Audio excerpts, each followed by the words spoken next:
Sir আসসালামু আলাইকুম। ওয়ালাইকুম আসসালাম। স্যার ভালো আছেন? এই তো আছি ভালো। হ্যাঁ, তোমাদের কি অবস্থা? এই তো স্যার চলছে আলহামদুলিল্লাহ। আচ্ছা, তো আমরা পড়ছিলাম হচ্ছে ভিক্টোরিয়ান পোয়েট্রির ম্যাথিউ আর্নল্ড এবং হপকিন্সের কোশ্চেনগুলো দেওয়া ছিল। তো কি অবস্থা সবার? পড়াশোনার কি অবস্থা? যেহেতু আমাদের জি ফার্স্ট স্যার। উইকের পড়া চলছে নাকি? আর সেকেন্ড টপিক হিসেবে দেওয়া ছিল restoration and 18th century fiction, Oroonoko এবং রবিনসন ক্রুসো। তো কি খবর শুনি সবার? সমস্যা, পড়াশোনা কেমন কি চলছে? আর রমজানে রোজা থেকে কি অবস্থা সবার? সবাই সুস্থ আছো তো? হচ্ছে না স্যার, ওই গরম পড়তেছে না তো সেই জন্য স্যার। পড়া হচ্ছে না? এই মুহূর্তে কথা শুনলে তো ভয় লাগছে গো। স্যার আপনি দেখছেন নিশ্চয় আজকে আবার ডেট বাড়িয়েছে স্যার, ফর্ম ফিল আপের। না, সেটা তো বাড়তেই থাকবে। সেটা সময়টা দেখে আবার যেন আবার স্ল্যাক করে ফেলো না, হ্যাঁ, পড়াটা যেন আবার ঢিলা দিয়ে ফেলো না। দরকার হলে আরো হাতে 1 মাস জি সময় পাই, কিন্তু আমাদের এই চক্রটা যেন জি স্যার। একবার পরে তারপরে আবার তুমি রিভিশন দাও, দেখবে আরো ভালো লাগবে যদি সময় পাই আর কি। হ্যাঁ, তো যাই হোক, এখন স্যার পড়াশোনা কোশ্চেন গুলো পড়তে একটু স্যার একটু সমস্যা মনে হচ্ছে, ওই যে ইয়াগুলা মূলত মনে রাখতে স্যার, কোটেশন গুলা। তবে ঠিক হয়ে যাবে, পরের বার পড়লে মনে হয় সমস্যা হবে না আর। না, ওই তো একবার পড়ার পর যখন তুমি আবার পরীক্ষার জন্য, তো পরীক্ষার আগে পড়বা, তখন দেখবা যে সহজ লাগবে। আর কোটেশনগুলো যখন পড়বা, একটু পয়েম ধরে একটু পড়বা, তাহলে আরো ভালো করে মনে থাকবে। আর যে কোটেশনটা একদম মনে থাকবে না, মনে হবে যেন কঠিন মনে হচ্ছে। আর কোটেশন পড়ার সবচেয়ে সিস্টেম হলো বুঝে পড়া। হ্যাঁ, একটা কোটেশন পড়তে হলে তোমাকে জাস্ট না বুঝে বারবার রিপিট করার দরকার নেই। জাস্ট তুমি একবার চোখ বন্ধ করে ভাবো যে তুমি এখানে কি বুঝছো বা কি জানছো, কবিতার সাথে লিঙ্কটা কি, আর তুমি যেখানে দিয়েছো তার সাথে কি বোঝা যাচ্ছে। এইটুকু ইয়া করে তারপর চোখ বন্ধ করে 2-3 বার একটু লাইনটা ভেবে নাও, দেখবা যে হয়ে যাবে। মানে ধীরে সুস্থে, একদম একদম সাবলীল ভাবে। একদম বারবার একই কথা 10 বার রিপিট করতেছি, রিডিং পড়তেছি, হচ্ছে না, বারবার এরকমটা না। জাস্ট তুমি সাবজেক্ট ভার্ব অবজেক্ট এগুলোকে একটু কোথায় কি কবি দিয়েছেন, কারণ কবিরা তো আর ওই আমাদের মতো সেন্টেন্স স্ট্রাকচার মেনটেন করেন না। সাহায্যকারী ভার্ব এক জায়গায়, তাই তো, ওই মূল ভার্ব আরেক জায়গায়, সাবজেক্ট এক জায়গায়, অ্যাডভার্বের একটা এক জায়গায়, এ এক জায়গায়, তাই তো, নাউন এক জায়গায়, ডিটারমিনের এক জায়গায়, এরকম করে এলোমেলো করে বসায়। তুমি জাস্ট ওইটাকে একটু সাজিয়ে নিবা, তারপরে 2-1 মিনিট একটু চুপ করে ভাববা, তারপর একটু খাতায় একটু লেখার চেষ্টা করবা, দেখবা যে বিষয়টা অনেকখানি কাজে দিবে। ঠিক আছে? যেটা আমরা এর আগে মনে হয় জি স্যার। করেছিলাম, ফার্স্ট ইয়ার না সেকেন্ড ইয়ারে যা পড়েছিলাম নাকি, যে কিভাবে আমরা কোটেশন গুলো একটু খেয়াল রাখবো। জি স্যার। হ্যাঁ, ধরো একটা কোটেশন যদি আমি একটু তোমাদের এখান থেকে একটু দেখি। উম, আহ, একটা কঠিন কোটেশন একটু বলো দেখি, যে মনে থাকতেছে না, বলো স্যার কোনটা বলবো নাকি? আচ্ছা, ম্যাথিউ আর্নল্ডেরই একটা যদি দেখি, ব্রড কোশ্চেনের।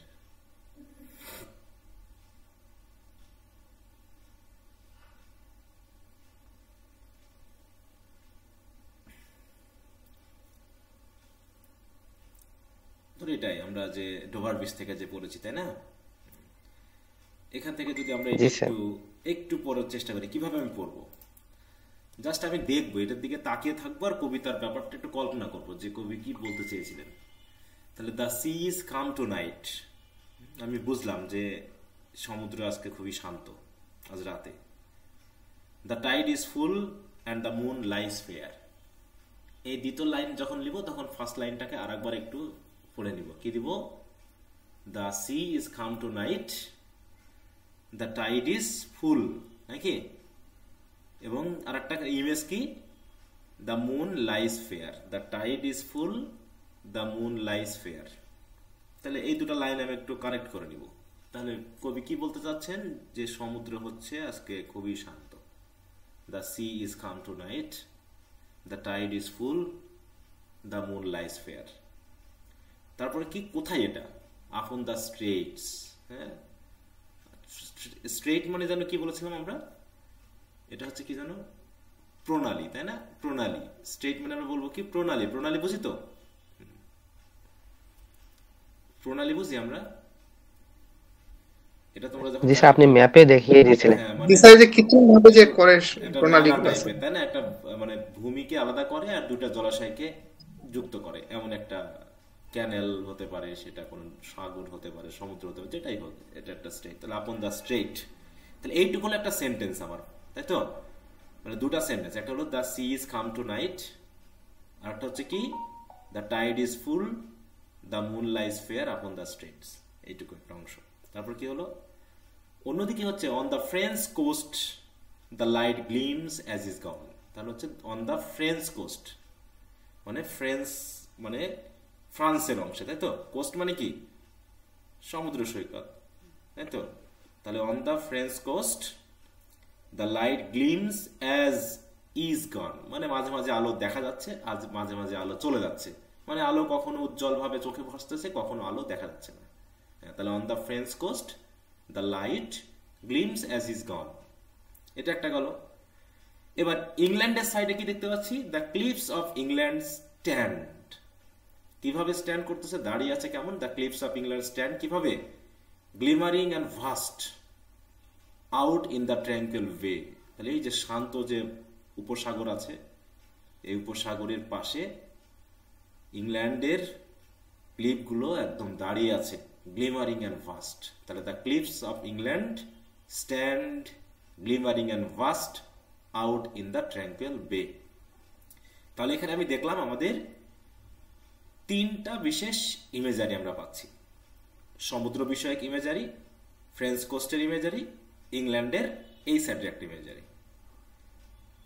কি কথা বুঝতে পারছো? মাথায় ভেবে একটু ঢুকিয়ে নাও, দেখো অলরেডি আমার মাথায় ইমেজটা তৈরি হয়ে যাবে। এবার তুমি আরেকবার একটু এবার লেখো। তাহলে প্রথম লাইনটা কি ছিল, the sea is calm tonight, the tide is full, the moon lies fair upon the strait, নাকি? তারপরে কি বলতে যাচ্ছে, on the French coast the light gleams and is gone. অন্যদিকে the cliffs of England stand glimmering and vast out in the tranquil bay. এখন দেখো তো, এইটা যে আমরা ধীরে সুস্থে একটু পড়লাম, এখন এইটা আমাকে একজন বলবে, কে বলতে পারবা? আমি লিখবো, তুমি বলবা, আমি লিখবো। তুমি গান গাইবে, আমি শুনবো, সে একটা গান আছে না, এরকম আর কি। হ্যাঁ, মিস্টেক হতেই পারে, কিন্তু কতটুকু আমরা ইমেজারিটা নিতে পারলাম দেখি। আমি ঠেকে দিলাম মনে করে, তোমাদের সাথে নেই, হাত তুলে চোখে। আচ্ছা, শিফাত, দেখি শিফাত কি বলে। হ্যাঁ বলো, আমি লিখি, মনে করো লিখতেছি আমি, বা তুমি লিখতেছো। হ্যাঁ জি স্যার। স্যার স্যার আমি ট্রাই করি, আমি কতটুকু যে পারবো জানি না স্যার। হ্যাঁ বলো। The sea is calm tonight, the tide is full, the moon lies fair upon the stair, on the French court the light uh, gleam and is gone, uh, but কি যেন ছিল স্যার, ইন দ্য ইংল্যান্ডের কি, but cliff in the England lights glimmering and vast out in the tranquil bay. হয়েছে? তাহলে the sea is calm tonight, sir, আমি বাকিরা কি কি বলছো, হয়েছে? আপন দ্য স্টেয়ার এই পর্যন্ত। এটুকু তো গেল, তাই তো? তারপরে আবার বলো দেখি, আমি জাস্ট তোমার গতির সাথে মিলাতে পারিনি। আচ্ছা স্যার, তারপরে তাহলে আবার একটু দেখি। The sea is calm tonight, the tide is full, and the moon lies upon the stair. The French coast on the light, the light glimmering. G sir, the glimmering and vast uh, cliffs of England stand. এটা মনে হয় mistake করে ফেলছি sir. French coast on the light, কি হবে? cliff of England and glimmer out of the tranquil. আমি এটা একটু মিস্টেক করছি। ইজ গন, তাই তো? Is gone. হ্যাঁ sir, G sir, G sir. Cliff of England stands glimmering and vast out in the tranquil bay.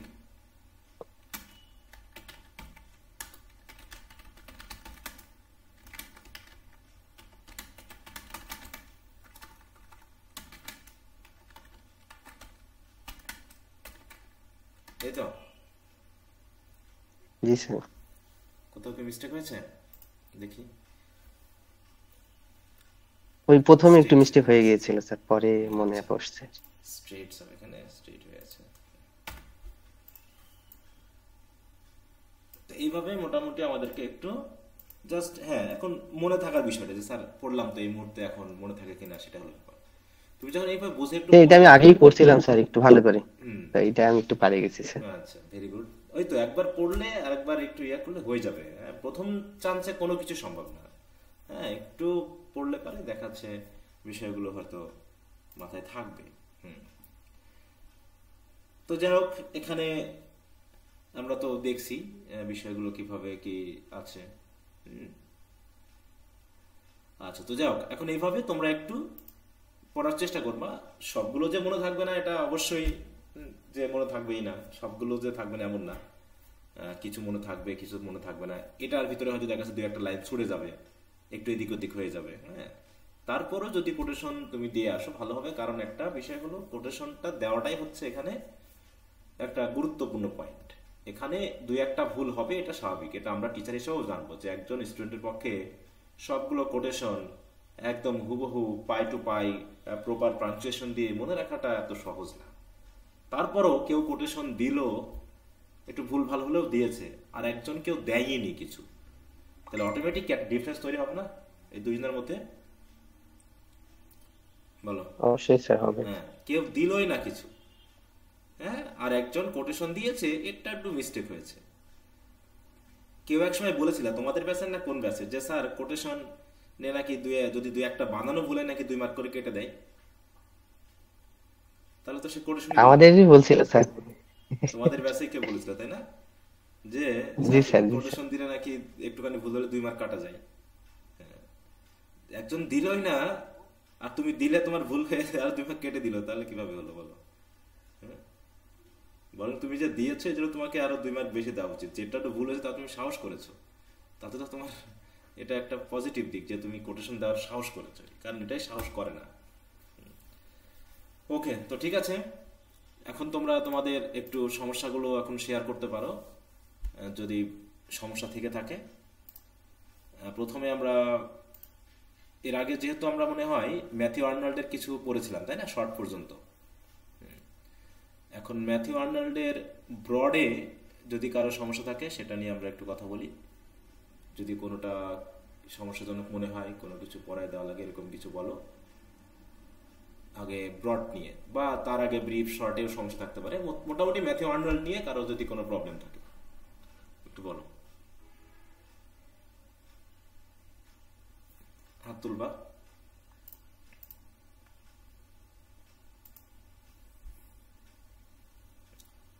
আচ্ছা, everyone is silent.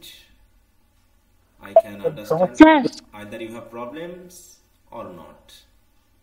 স্যার হ্যাঁ বলো। স্যার এই ম্যাথিউ আর্নল্ডের স্যার ওই 2-3 কোশ্চেন আপনি দিছেন না, হুম হুম এই দুটোটার আনসার তো প্রায় সেম, শুধু ওই একটা হচ্ছে পাস্টোরাল এলিজি আর একটা এলিজি, ওই যেটা 3 নাম্বার আছে ওটাতে একটু পাস্টোরাল বিষয়টা এক্সপ্লেন করতে হবে এই ধরনের এলিজি না মানেই স্যার? তো একই হবে, এলিজি মানেই একই হবে। এখন তুমি যখন পাস্টোরাল শব্দটা অ্যাড করবে তার সাথে কিছু যুক্ত হবে, এই তাছাড়া তো ভিন্নতা হওয়ার কোনো কারণ নেই। আছে বলো। এটা মেইনলি এলিজি, যেমন সনেট, এটা তো অবশ্যই লিরিক নাকি, লিরিকের বৈশিষ্ট্য থাকবে। তারপরে এটা সনেট, তাহলে সনেট একটা লিরিক, লিরিক হিসাবে তার লিরিকের বৈশিষ্ট্য থাকবে, সনেট হিসাবে সনেটের বৈশিষ্ট্য। এখন তুমি সনেট যখন বলবো তখন সনেটের সংজ্ঞার ভিতরে লিরিক আসবে, আর লিরিক যখন আসবে তখন তুমি তো সনেটের সংজ্ঞার ভিতরে লিরিকের বৈশিষ্ট্য কিছু এনে দিতে পারো, পারো কি না? হ্যাঁ, তাহলে প্রথমত এটা হচ্ছে কি একটা এলিজি, অতএব এলিজির সব বৈশিষ্ট্যই থাকবে নাকি। আমরা কমন যে এলিজি পেয়েছি, এলিজি রিটেন কান্টি চার্জি আর্ট, আমরা এলিজি কতগুলো পড়েছি এ পর্যন্ত? অ্যাডোনাইজ পড়েছি তাই না, এর আগে অ্যাডোনাইজ পড়েছি না, তারপরে এখানে আমরা পড়লাম থিওরসিস। তো যাই হোক এখানে ওই বৈশিষ্ট্য প্রায় একই, শুধু ওই যে পাস্টোরাল এলিজি হিসাবে তার প্রমাণ করতে হবে। পাস্টোরাল এলিজি তো আমরা অ্যাডোনাইজও পড়েছিলাম, পাস্টোরাল এলিজি পড়ি নাই? অ্যাডোনাইজ সেকেন্ড ইয়ারে ওটাও ছিল কি আমাদের পাস্টোরাল এলিজির মধ্যে একটা। কি বুঝতে পারছো নিশাদ? জি স্যার বুঝতে পারছি। কোশ্চেন যেমন কোশ্চেনের কিছু কিছু বৈশিষ্ট্য একই হতে পারে, কবিতার প্রশ্নগুলো প্রায় ঘুরে ফিরে একই, কোটেশনও দেখবো যে ঘুরে ফিরে প্রায় একই, দুই একটা এদিক ওদিক বাদ দিয়ে। মূল কথার ভিতরে কিছু কোশ্চেন আসছে যেটা সব কোশ্চেন আনসারই দেওয়া যায়, যে কথাটুকু আসবেই মূল অংশের হিসাবে। হ্যাঁ স্যার, আপনার কোটেশন গুলো বিশেষ করে ব্রড কোশ্চেনে মানে আপনি রিপিটেড কোশ্চেন অনেকগুলো, এটা ইজি লাগছে স্যার, যখন রিপিট হয়েছে কয়েকবার পড়া হচ্ছে ইজি হ্যাঁ লাগতেছে। রিপিট হওয়ার কিছু কিছু কারণে কোটেশন কমন স্যার মানে পড়ে বুঝতে পারতেছি কি বলতে স্যার, কিছু কিছু একটু মানে ঝামেলা লাগতেছে বুঝতে, কিন্তু ওটা বারবার পড়লে ক্লিয়ার হয়ে যাচ্ছে। তার ম্যাথিউ আনন্দে এটাই প্রবলেম হচ্ছে, ওই যে কোটেশন গুলো একটু হার্ড লাগতেছে, কিন্তু আমার মনে হচ্ছে স্যার পড়া বারবার গেলে না ইনশাল্লাহ এগুলো চলে অ্যাবস্ট্রাক্ট আসবে। তো, এই যে দুইজন কবির বিশেষ করে ধরো এই যে ম্যাথিউ আর্নল্ড এবং হপকিন্সের কবিতাগুলো একটু অ্যাবস্ট্রাক্ট, বাকিগুলো তাও স্টোরি লাইন আছে, ঠিক আছে। অবশ্য হপকিন্সের কিছু কবিতা কবিতা সবগুলো যে ইয়া না, তারপরে কিছু সহজ আছে। কিন্তু ম্যাথিউ আর্নল্ড এবং বিশেষ করে তোমার হচ্ছে ব্রাউনিং এর কবিতাগুলো একটু গল্প টাইপের আছে, ওখানে কিছু কাহিনীমূলক আছে। ম্যাথিউ আর্নল্ডটা একটু অ্যাবস্ট্রাক্ট টাইপের, থিওরসিস, তাই না। তারপর হচ্ছে তোমার এদিকে এই যে তোমার স্কলার স্কলার জিপসি, তারপর হচ্ছে এখনই পড়লাম কি জানো, উইন্ড ওভার। রবার বিসিয়া, এগুলো সব কিছু সিম্বল রিলেটেড, তো একটু এই জন্য সমস্যা। তাছাড়া বাকি যেমন এখানে কনফিউশনের আরো একটা জায়গা আছে স্যার, সেটা হচ্ছে যখন আমরা পরীক্ষার আগে স্যার পড়বো, তখন তো আমাদের 9টা বা যে কয়টা কোশ্চেনের প্রিপারেশন নেবো সবগুলারই উপরে নিতে হবে স্যার। তো দেখবেন স্যার হচ্ছে টেনিসনের একটা কোশ্চেন আছে, romantic element, what romantic element you find in Tennyson's poem. আবার এই একই রকম আরেকটা কোশ্চেন আছে স্যার যে comment on romantic in Hopkins poem that you have read. আবার হচ্ছে আর্নল্ডের যেমন আছে স্যার ট্রিটমেন্ট অফ নেচার, ঠিক তেমনি আবার হপকিন্সের আছে অ্যাপ্রিসিয়েশন অফ নেচার। তো একটু ভালো করে না পড়লে কিন্তু গুলাইও যেতে পারে স্যার, হ্যাঁ হ্যাঁ হ্যাঁ একই হ্যাঁ রকমই কিন্তু কোশ্চেন। হপকিন্সের যে নেচারের ইয়াতে, আবার টেনিসনেরও তো নেচারের ট্রিটমেন্ট ব্যাপার, নেচারের ব্যাপারগুলো জি আছে, স্যার। তাই না। হ্যাঁ সেটা তুমি জি স্যার। ইয়াতে বলো, টিথোনাস বলো, তারপর তুমি লোটোসিটাস জি বলো, স্যার। এখানেও নেচারের ইয়া ব্যাপারগুলো আছে। হ্যাঁ, তো একটু মনোযোগ দিয়ে পড়তে হবে। আর এই হলো ব্যাপার। এখন যদি ম্যাথিউ আর্নল্ডে কোনো প্রবলেম না থাকে, হপকিন্সটাতেও সমস্যা খুব একটা বেশি থাকার কথা না, কারণ হপকিন্সটা ছোট ছোট পয়েম এবং এখানে সিম্বলিক ব্যাপারগুলো থাকলেও একটু ক্লিয়ার আর কি, ছোটখাটো বিষয়গুলো, তাই না। হ্যাঁ।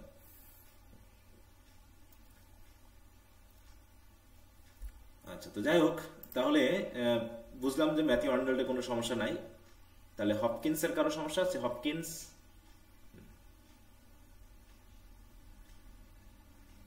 হপকিন্সের তো সমস্যা আছে স্যার। আছে? জি স্যার। আচ্ছা, কত নম্বর কি? প্রথমে প্রথমে ব্রিফ বলো, ব্রিফে যদি সমস্যা থাকে। ব্রিফ না স্যার, ব্রড আছে স্যার। ব্রডে, আচ্ছা, ব্রিফে কারো সমস্যা আছে?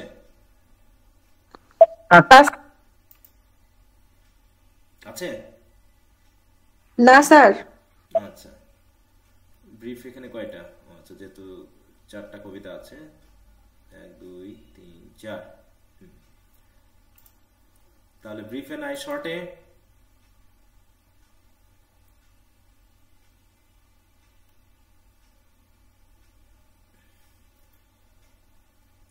শর্টে নাই?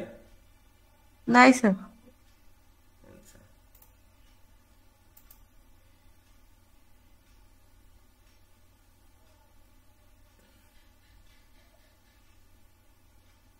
আচ্ছা, তাহলে ব্রডে কোথায় সমস্যা বলো তো? স্যার ব্রডের 1 নাম্বার কোশ্চেনটাই স্যার। রিলিজিয়াস পয়েম হিসেবে, তাই তো? পুরোটা জি নাকি স্যার। আসলে? স্যার পুরোটাই স্যার একটু পড়াই দিলে স্যার আমার জন্য একটু ভালো হয় স্যার। আচ্ছা, দিচ্ছি। এটা হচ্ছে পাইড বিউটি, তাই না? জি স্যার। পাইড বিউটি মানেটা কি জানো? What is the meaning of pied beauty? multicolor or multi depth colour, তাই everything. তো? হ্যাঁ, the things Multicolor which consist of different colours which create an amazing beauty. আচ্ছা, তো যাই হোক, এখানে যেগুলো কবিতা আছে সবই তো গডের উদ্দেশ্যে, নাকি? সবই গডের প্রশংসাই, কারণ নিজে তিনি একজন কি ছিলেন? তিনি একজন প্রিস্ট ছিলেন, না? সে প্রিস্ট হিসাবে তিনি গডের প্রশংসায় নেচারকে মিলে ইউজ করেছেন। দেখো হচ্ছে Gerard Manley Hopkins poem Pied Beauty is a deeply religious work that expresses the poet's admiration for the beauty of creation and his devotion to God. একদিকে হচ্ছে সৃষ্টির যে সৌন্দর্য সেটার প্রতি পোয়েটস অ্যাডমিরেশন, সাথে সাথে হচ্ছে গডের প্রতি তার ডিভোশন, এটাই প্রকাশ পেয়েছে।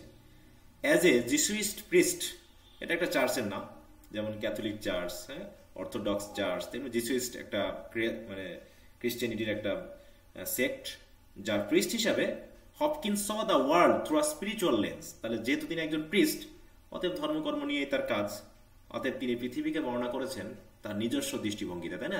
তার নিজস্ব স্পিরিচুয়াল দৃষ্টিভঙ্গিতে। দেখো তো, পৃথিবীটাকে আমরা বিবেচনা করি অনেক সময় আমাদের পেশাভিত্তিক, তাই না? তুমি 5জন মানুষের সাথে গল্প করো, একজন হচ্ছে মনে করো পুলিশ, একজন হচ্ছে মনে করো ব্যাংকার, একজন হচ্ছে টিচার, একজন হচ্ছে উকিল, ঠিক আছে তো? আর একজন মনে করো হচ্ছে কি বলবো, একজন ডাক্তার। এই 5জনের ভাষা কি একরকম হবে? তাদের চিন্তা ভাবনা কি একরকম হবে? বলো তো। না স্যার। এদের কথাবার্তা, শব্দ চয়ন, এমনকি এদের চিন্তা ভাবনার যে আউটপুট, এগুলো ভিন্ন হবে। যে টিচার সে তার মতো করে বলবে, যে ডাক্তার সে তার মতো করে বলবে। একটা বিষয়কেই 5জন 5 আঙ্গিকে দেখবে। তা পৃথিবীকেও এই হপকিন্স তার নিজস্ব ধার্মিকতার লেন্স দিয়ে দেখছেন।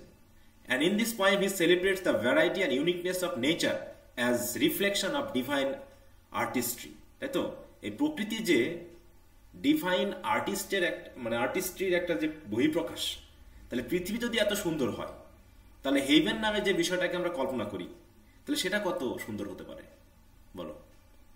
এই পৃথিবীটাই যদি এত সুন্দর হয়, তাহলে মহাবিশ্বটাই যদি এত সুন্দর হয়, তাহলে যিনি এই মহাবিশ্বের সৃষ্টিকর্তা এবং যিনি এটা পরিচালনা করছেন, তাহলে তিনি কেমন এবং তিনি যেখানে থাকেন সেটা কেমন বলো। সেটা কি আমরা কল্পনা করতে পারবো? হ্যাঁ, স্যার আমরা তো স্যার দেখিনি স্যার, এটা স্যার কিভাবে কল্পনা করবো স্যার? তাই বলছে তিনি, এই জন্য বলছেন কি, uniqueness of nature as reflection of divine artistry. The poem function as a hymn of praise. হিম মানে কি আমরা জানি ধর্মসঙ্গীত নাকি, চার্চে যে ধর্মীয় উদ্দেশ্যে যে গানগুলো গাওয়া হয়। Structured like a doxology. What is the meaning of doxology? একটা নিউ ওয়ার্ড। হ্যাঁ,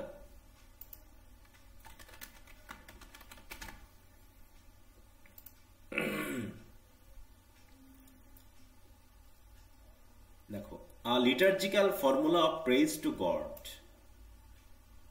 বিশেষ করে মানে কি বলবো, এটা আসলে চার্চ রিলেটেড হয়ে থাকে। মনে করো দুটা দলে 1-2জনকে ভাগ করা হয়েছে। এক দল একটা কথা বলবে, একটু অংশ গাইবে, আরেকজন আরেক অংশ করবে, ঠিক আছে তো? এরকম গডের প্রশংসা বা তার মহিমা প্রকাশের জন্য, তাই তো, বা হচ্ছে তার প্রশংসা করার জন্য এই জাতীয় একটা স্টাইল, একটা গানের বা একটা কোরাসের বা একটা হিমের একটা স্টাইল, হ্যাঁ, এই জন্য ডক্সোলজি বলা হয়ে থাকে। দেখো এই দুয়ের স্যার, খ্রিস্টীয় উপাসনা স্যার একটু ইন্টারাপ্ট করব। হ্যাঁ বলো। হ্যাঁ স্যার একটু বেঁধে বেঁধে আসে, এটা কি আমার সমস্যা নাকি সবার সমস্যা? স্যার একটু জিজ্ঞেস করে দেখুন তো। নেটওয়ার্কের সমস্যা কি আমার এখানে না তোমাদের ওখানে বলো তো? স্যার আমার এখানে বেঁধে বেঁধে আসতেছে স্যার। তার মানে সবারই হচ্ছে স্যার। তাহলে আমার এখানে সমস্যা, তোমাদের বেলাতে এই সমস্যাটা হয় কেন বুঝলাম না তো। হ্যাঁ, তোমাদের এই দিনে এই সমস্যাগুলো হয়। হ্যাঁ, আমি অন্য এই সময়ে তো সেকেন্ড ইয়ারের অন্য নতুন থার্ড ইয়ারের ক্লাস নেই, ওদের কোনো সমস্যা দেখি না, তোমাদের বেলায় সমস্যা হচ্ছে খুব। হ্যাঁ, কুফাকে এখানে কুফা আছে নাকি? নেট কুফা স্যার, নেট কুফা না, যে এই দিন আসলে সমস্যাটা হয়। আচ্ছা, তাহলে এটা এক ধরনের ক্রিশ্চিয়ান প্রেয়ারের একটা পার্ট বা এক ধরনের স্টাইল, যেটা আমরা মনে রাখলাম এটাই। তাই বলছে দেখো, acknowledging God as the ultimate source of all beauty through its vivid imagery, exploration of contrasts and concluding tribute to God's unchanging nature, এই সব কিছুর মাধ্যম দিয়ে Pied Beauty stands as a profound religious meditation on the wonder of creation। যেহেতু আমাদের প্রমাণ করতে হবে এটা একটা রিলিজিয়াস পোয়েম হিসাবে, অতএব একদিকে বলছে কি ভিভিড ইমেজারি, তাই তো একটা সুন্দর ইমেজারি রয়েছে, সাথে রয়েছে এক্সপ্লোরেশন অফ কন্ট্রাস্ট। কন্ট্রাস্ট মানে কি বিভিন্ন বিষয়ের বর্ণনা, পাশাপাশি অবস্থান, এবং concluding tribute to God's unchanging nature, এবং নেচার যে আনচেঞ্জিং এবং গড যে এটার প্রতি স্থির অ্যান্ড ডিটারমাইন্ড, এই পুরো ব্যাপারটাকে বর্ণনার মাধ্যম দিয়ে এই কবিতাটা একটা রিলিজিয়াস মেডিটেশন হিসাবে বিশেষভাবে কাজ করছে। তো profound religious meditation on the wonder of creation. তাহলে প্রথমে আমরা দেখবো রিলিজিয়াস পোয়েম এটা স্ট্রাকচার হিসাবে, তো স্ট্রাকচার হিসাবে এটা রিলিজিয়াস পোয়েম কিনা। তাই না, এটা রিলিজিয়াস যে সকল ফর্মুলাগুলো আছে বা রিলিজিয়াস যে সকল প্রেয়ার বা ফ্রেজের যে সিস্টেমগুলো আছে তার মধ্যে এটা পড়ে কিনা। দেখো প্রথমে বলছে the poem opens with a direct invocation. দেখো, glory to be God for dapple things, glory to be God, এটা কিন্তু একটা প্রেয়ারের পার্ট। ক্রিশ্চিয়ান রিলিজিয়নে যে প্রার্থনাগুলো করা হয় প্রথমেই সৃষ্টিকর্তার প্রশংসা দিয়ে শুরু করা হয়।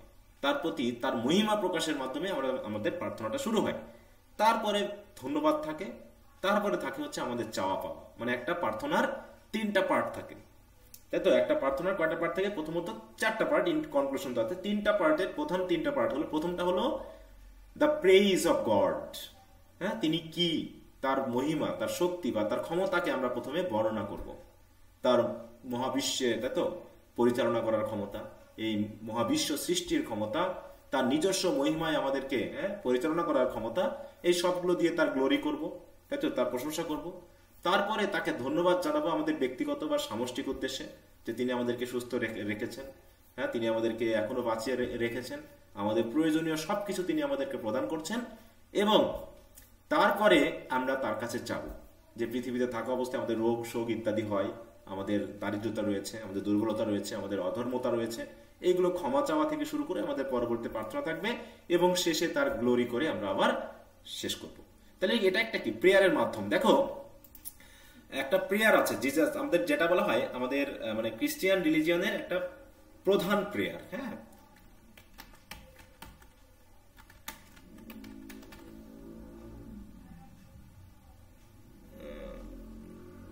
আচ্ছা দাঁড়াও আমি একটু দেখি। আচ্ছা, ওই প্রার্থনাটা না, এখানে আমি দেখতেছি।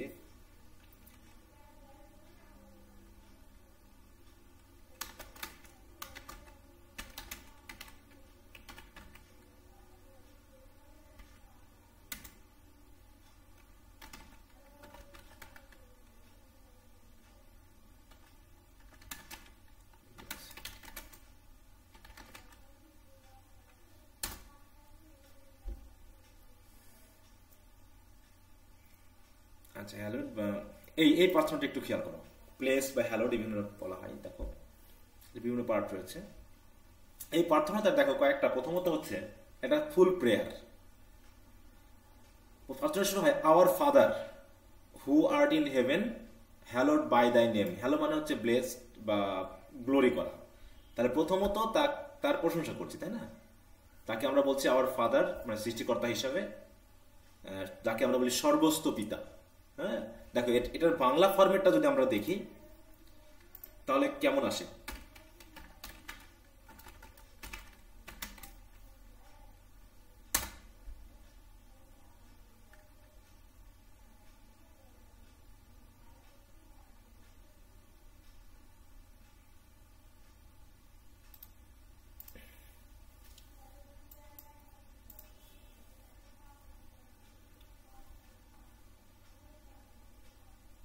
সবাই কি শুনতে পাচ্ছ?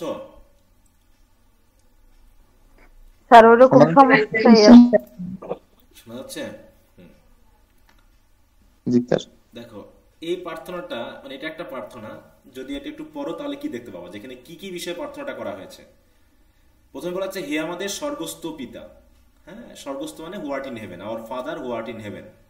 তোমার নাম পবিত্র বলে মান্য হোক, মানে প্রেইজ করা হচ্ছে। তোমার রাজ্য আইসুক।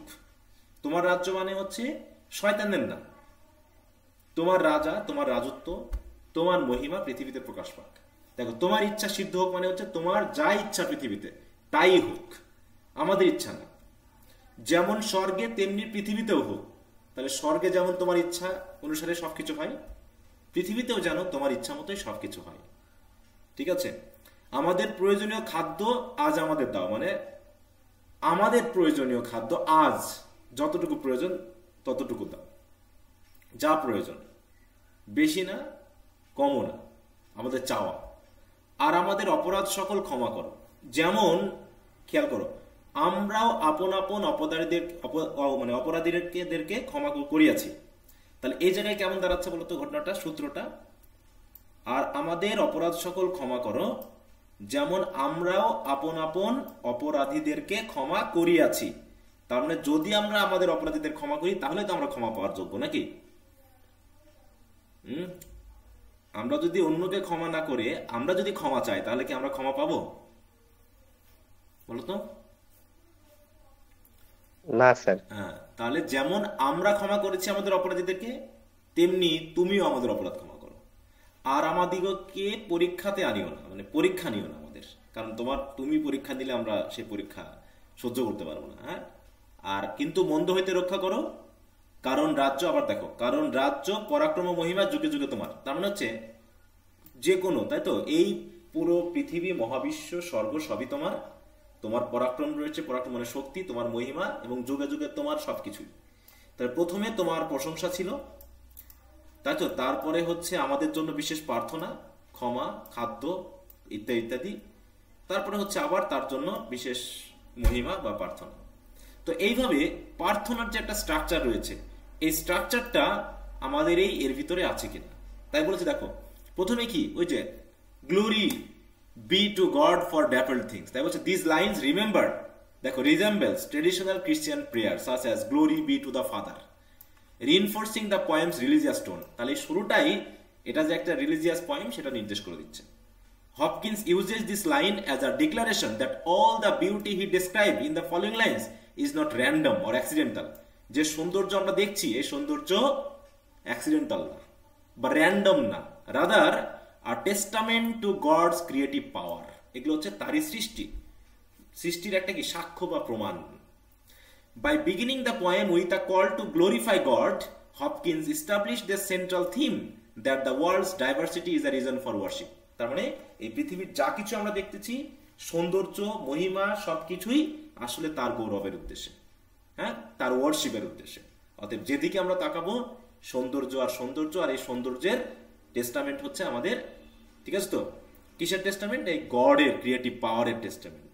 অতএব একটা ফুল যদি চতুর্মুখী 4টা কালারের সংমিশ্রণ হয়, তাহলে এটা আমরা কেউ যদি একটু রং তুলে দিয়ে আঁকি, আমরা আশ্চর্য হয়ে যাই, হ্যাঁ, যে আমি কি সুন্দর ছবি আঁকতে পারি।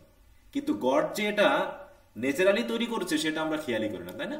একটা ফুল ছিঁড়ে অমনি দোলে মুছড়ে ভেঙে নষ্ট করে ফেলি, হ্যাঁ, কিন্তু এটা তৈরি করতে তারও নিশ্চয়ই এরকম কষ্ট লেগেছে নাকি? তো এটা হলো কি স্ট্রাকচার এবং পারপাসের দিক থেকে এটা একটা রিলিজিয়াস পয়েন্ট শুরুটা।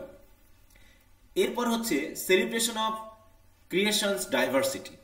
হ্যাঁ, এইখানে যেহেতু আমরা একটু দেখবো শেষের দিকে যে ডাইভার্সিটি, না, যে কত রকমের পৃথিবীর, হ্যাঁ, কত রকমের মানে কালার, রূপ, রং, তাই না, তারপর হচ্ছে তাদের বৈশিষ্ট্য কত রকমের, বিপরীত, হ্যাঁ, তারপর হচ্ছে সিমিলার, অপোজিট, কত রকমের।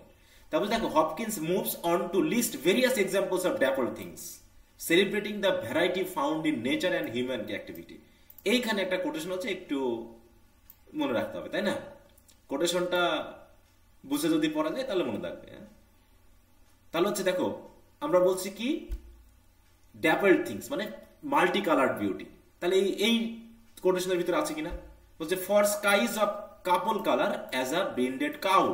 একটা গরুর যেমন 3-4টা কালার থাকে, তেমনি স্কাইয়েরও কি কয়েকটা কালার আছে, কাপল কালার রয়েছে।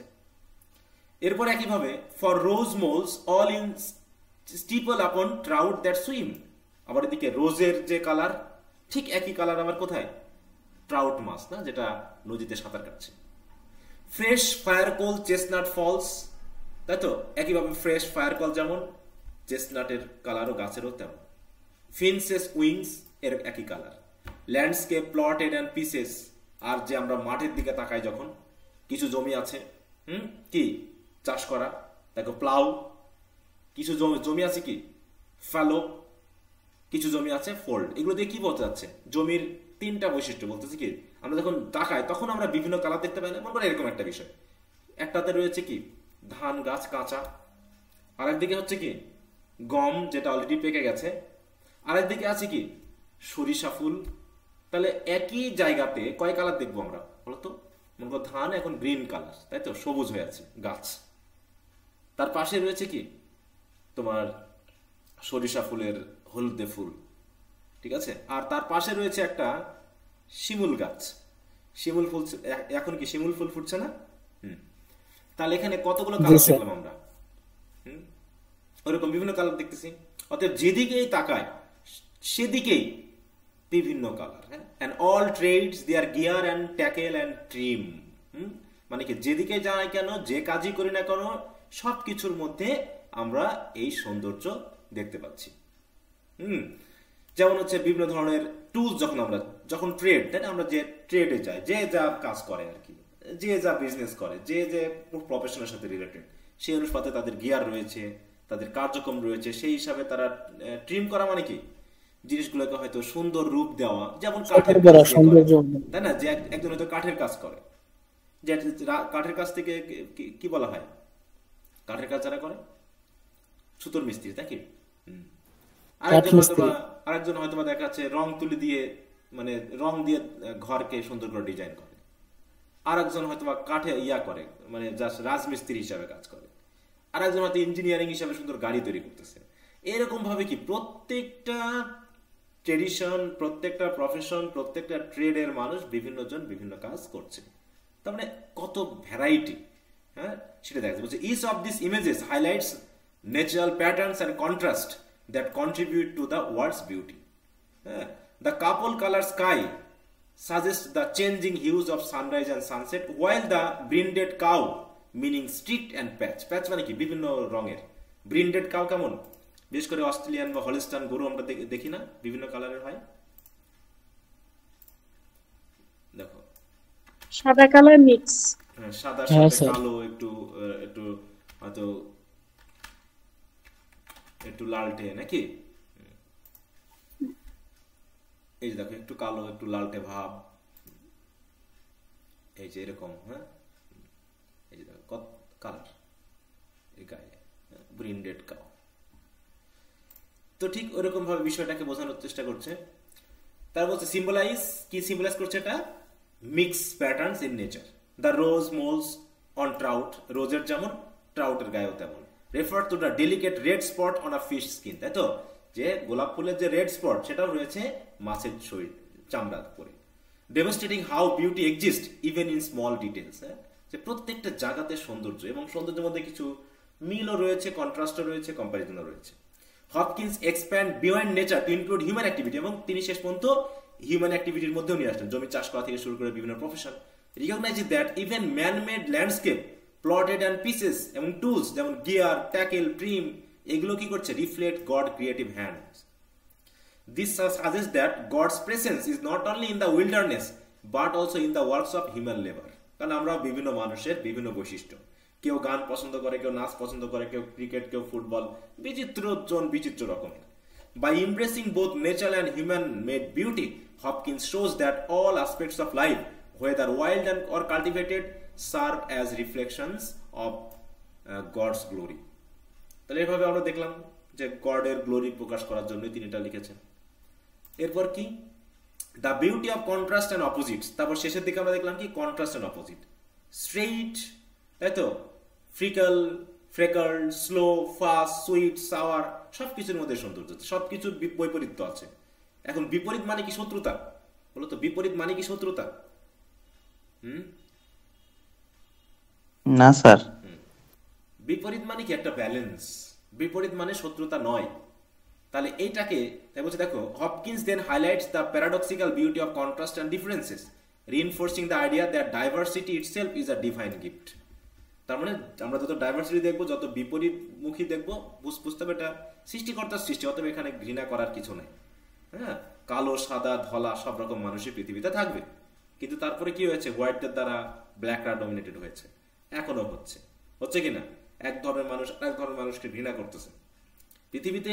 আমার কাছে যেটা মনে হয়েছে যে পৃথিবীর গন্ডগোলের তিনটা বিষয় রয়েছে, তিনটা কেন্দ্র রয়েছে, তাই তো, তিনটা বিষয়কে কেন্দ্র করে গন্ডগোল হয় পৃথিবীতে, যুদ্ধ বিগ্রহ হয়। একটা হলো কি, প্রথমটা হলো কি বলতো, প্রথমটা কি, ক্ষমতা নাকি? প্রথমটা হচ্ছে ক্ষমতা, আমি পৃথিবীর উপরে নিজস্ব ক্ষমতা দখল করব, আর এই ক্ষমতা খুব বাড়ছে, ক্ষমতা। তারপর হলো কি, আর একটা হলো ধর্ম, ঠিক আছে তো, মানে ধর্মীয় বিশ্বাসকে আমরা ঘৃণা করি, অপোজিট যেটা আমি আমার যেটা না তার বিপরীতকে আমরা অধিকাংশ ক্ষেত্রেই ঘৃণা করি। এই যে একটা তত্ত্ব আমরা প্রচার করি যেটা হচ্ছে এই যে সিকুলারিজম, যেটা বলা হয় কি, ধর্ম নিরপেক্ষতা। ধর্ম নিরপেক্ষতাটা একটা হচ্ছে রাজনৈতিক শব্দ, এটা একটা দেশীয় একটা রাজনৈতিক শব্দ। ধর্ম নিরপেক্ষ কি আমরা ধর্মীয় দিক থেকে হতে পারি বলো, নাকি এটা সামাজিক দিক থেকে হতে হয়? ধর্ম নিরপেক্ষ যে ব্যাপারটা, বলো এটা কি রাজনৈতিক দিক থেকে শব্দটা আমরা ব্যবহার করি নাকি আমাদের ব্যক্তিগত ধর্মীয় দিক থেকে? কোন দিক থেকে ব্যবহারযোগ্য এটা বলতো? এটা কি জাতীয় শব্দ? এটা শব্দটা তো স্যার আমাদের এটা হচ্ছে কি একটা রাজনৈতিক শব্দ, ঠিক আছে? মানে দেশ পরিচালনার সামাজিক একটা শব্দ। এখানে এটা ব্যক্তিগত শব্দ না, এখানে সামাজিক শৃঙ্খলা রক্ষার জন্য এটা করা হয়। কিন্তু ব্যক্তিগতভাবে আমরা সবাই কি গোড়াপন্থী ধর্ম, এবং ধর্ম যদি গোড়াপন্থী না হয় তাহলে তো সেটা ধর্ম হয়ও না। তো ধর্ম পালন করতে তোমাকে তো স্ট্রিক্টলি পালন করতে হবে, তাছাড়া তো তুমি ধর্ম পালন করবা কেমন করে? ধর্মকে তো আর মিক্স করা যায় না, যায় বলো? তুমি কি ওই ধর্মকে জাস্ট একটা আবল তাবল করে পালন করলে হবে? তাহলে তো সেটা ধর্ম হলো না, সেটা উৎসব হয়ে গেল মাত্র, তাই না? ব্যাপারটা এরকম। তো যাই হোক, তাই বলছি দেখো যে সবকিছুর মধ্যে একটা কি ভিন্নতা আছে, সে কন্ট্রাস্ট এবং অপোজিট এর ভিতরেও যে বিউটি আছে সেটা তিনি দেখিয়েছেন। যেমন all things counter, original, spare, strain, সেটা যেমনই হোক, whatever is fickle, freckle, who knows how, কিভাবে ফ্রিকল হয়েছে কিভাবে আমরা জানি না, কিন্তু তারপরেও কিভাবে, with sweet, slow, sweet, sour, adazzle, dim. Adazzle মানে কি মানে ব্রাইট, আর ডিম মানে কি যেটা ব্রাইটনেস নেই, তাই তো? এরকম আর কি সবকিছুর মধ্যেই তিনি দেখেছেন সৌন্দর্য। বলছে here the poet embraces contradiction and irregularities suggesting that uniqueness is not a flaw, তাই তো? ভিন্নতা একটা কোনো ফ্ল না, but a part of God's intricate design. The words counter মানে অপোজিট, অরিজিনাল হচ্ছে ইউনিক, তাই তো? স্পেয়ার মানে কি আনকমন, যেটা রেয়ার, স্ট্রেঞ্জ মানে কি আনএক্সপেক্টেড, আমরা জানি না, বুঝি না বা চাই না, তারপরেও সেটা এসে যায়। Imply that god delights in variety rather than uniformity, god নিজেও ইউনিফর্মিটি পছন্দ করেন না, তিনিও ভ্যারাইটি পছন্দ করেন, এ কারণে তিনি বিচিত্র জিনিস সৃষ্টি করেছেন। সুতরাং বাই পেয়ারিং অপোজিটস, এই যেগুলো, Hopkins further emphasises that beauty does not exist in sameness but in diversity. This reflects a theological idea that all aspects of life, whether joyful or sorrowful, bright or dark, are part of God's grand design. অতএব তুমি দুঃখে থাকো আর কষ্ট থাকো, যেটা আমরা honest blindness করেছিলাম। God কি শুধু আমাদেরকে ভালোই রাখবেন? গড কি শুধু আমাদেরকে আমাদের স্বার্থ উদ্ধারই করে যাবেন? হ্যাঁ না, তিনি আমাদের বিপরীত কিছু দিতে পারেন, গরম ঠান্ডা উষ্ণতা, তাই তো? সবকিছুই চলবে। The phrase who knows how, এটা acknowledge the mystery behind creation, যে কে জানে কেমন ভাবে কি হয়েছে। Suggesting that human beings can not fully grasp the complexity of divine craftsmanship. এই যে তিনি এগুলো কেন সৃষ্টি করেছেন, এইগুলো আমরা আসলে বুঝবো না। মশা কেন সৃষ্টি করেছেন, মশার কি উপকারিতা, আমরা মাঝে ভাবি যে মশাতে সৃষ্টিকর্তা কেন সৃষ্টি করতে গেলেন, এটার কি উপকারিতা? ইঁদুর কেন সৃষ্টি করলেন, তাই তো? যেগুলো আমাদের কোনো কাজে লাগে না। আসলে আমরা তো শুধু আমাদের স্বার্থে বিবেচনা করতেছি, আমরা মানুষ হিসাবে আমরা বিবেচনা, তাহলে তো গরু ছাগল ভেড়া বলতেই পারে যে মানুষ কেন সৃষ্টিকর্তা সৃষ্টি করেছেন, এরা শুধু আমাদেরকে ব্যবহার করতেছে, নাকি বলতে পারে না ওরা? যে এরা তো আমাদেরকে নিজের মতো করে ইউজ করতে, তাহলে মানুষকে সৃষ্টি করলো পৃথিবীতে, মানুষ সৃষ্টি না করলে পারতেন, কারণ ওই মানুষ আমাদের কোনো কাজে লাগে না। যেমন আমরা বলছি মশা আমাদের কাজে লাগে না, ব্যাঙ আমাদের কাজে লাগে না, সাপ আমাদের কাজে লাগে না, তাহলে মানুষকেও পৃথিবীর কোনো কাজে লাগে না? সব প্রাণী যার যার মতোই। বন্য প্রাণীগুলো কি মানুষের জন্য কি বসে থাকে বলো? মানুষের অপেক্ষা করে যে আমাদের এই লাগবে সেই লাগবে, বলো? নিশ্চয়ই করে না, তাই না? আচ্ছা, কি সবাই শুনতে পাচ্ছ তো? শোনা যায়?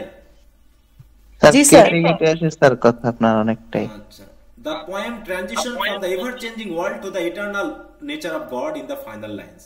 অবশেষে ফাইনাল লাইনে আসলাম যে দেখো, he fathers forth whose beauty is past change, praise হিম। মানে তিনি ফাদার্স ফোর্থ মানে কি, তিনি হচ্ছেন সবকিছু সৃষ্টিকর্তা, ঠিক আছে তো?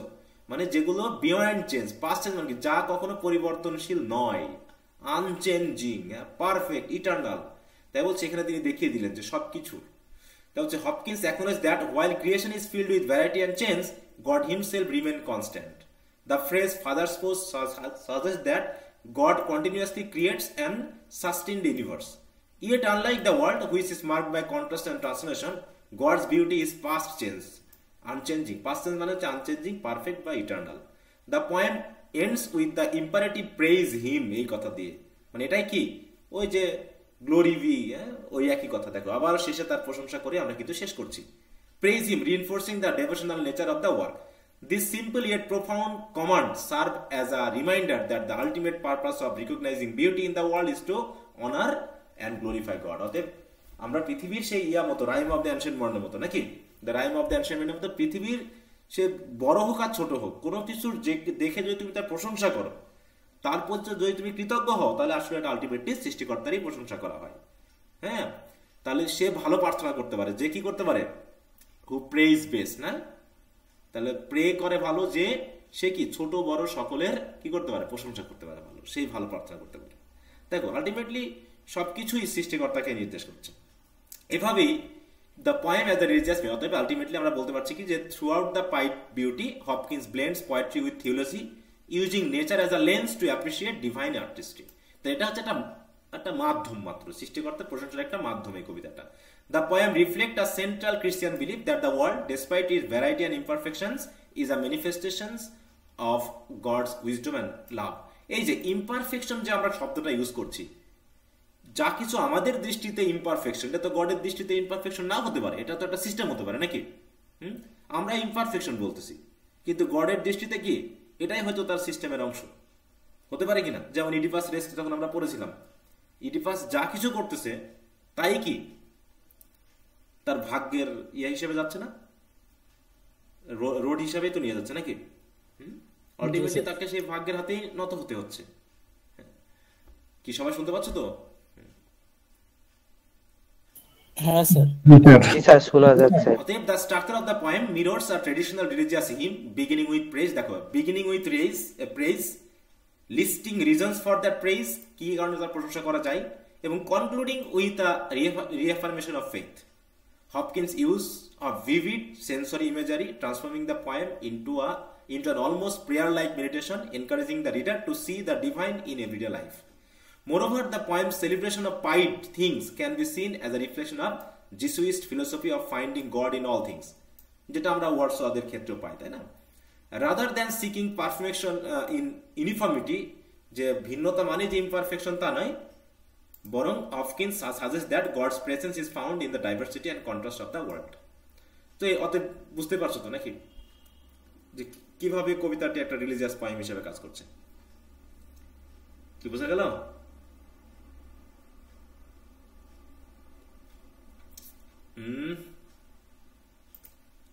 হ্যাঁ স্যার, বোঝা গেছে স্যার। মাহবুব হাসান, ওকে স্যার শোনা যাচ্ছে না স্যার? হ্যাঁ স্যার, বুঝতে পারছি স্যার। আচ্ছা, ভেরি গুড। এখন এইখানে একটা কোটেশন আছে, এই কোটেশনটা কারো কি মুখস্থ হয়েছে?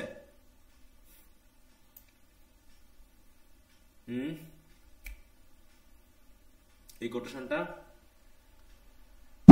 না স্যার। কারো হয়নি?